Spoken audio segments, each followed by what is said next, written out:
Here's what you need to know before you dive into B9. This lesson deals with combining like terms as well as the distributive property. Combining like terms just refers to the fact that we can only add and subtract terms that have the same variable. For example, 3 plus 2 is 5, and 3x plus 2x is 5x. However, you can't add 3x plus 2 since 3 is an x term and 2 is a constant term, so that expression can't be simplified. As for the distributive property, you may recall that it's a rule that states when multiplying by an expression, we need to multiply the number to each term in the parentheses separately. Let's look at some examples.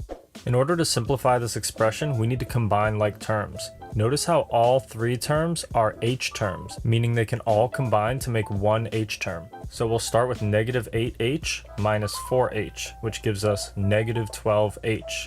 Then negative 12h minus 9h is negative 21h. Next we have four terms, and notice that they're all in terms of c, meaning we can combine them to make one c term. 2c plus 2c is 4c, 4c plus 2c is 6c, and 6c plus 3c is 9c.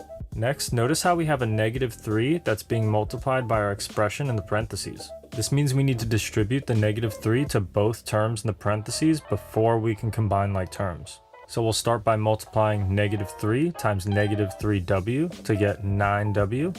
Then we'll multiply negative 3 by negative 7 to get positive 21. And because we're left with a w term and a constant term, we can't simplify any further, so that's our final answer. Next, how can you support this channel to continue making videos? Well, it's pretty easy. You just need to like, subscribe, and share with a friend. In this next question, you may notice we have a 2 that's multiplying by an expression, so we need to distribute before we can combine like terms. 2 times 4 is 8, and 2 times negative 3j is negative 6j. So you may notice that this leaves us with two j terms, so we need to combine those. Negative 8j combined with negative 6j makes negative 14j, so negative 14j plus 8 is our final answer. In this next question, we once again need to distribute before we can combine like terms, so we'll start by multiplying 9 times negative 3 to get negative 27, then 9 times negative 3n to get negative 27n. Now in this case, we have two constant terms and one n term, so to combine like terms, we need to combine our two constant terms. 5 minus 27 is negative 22, so negative 22 minus 27n is our final answer. In this question, notice how we have four terms, but we have one f term, two f squared terms, and one constant term.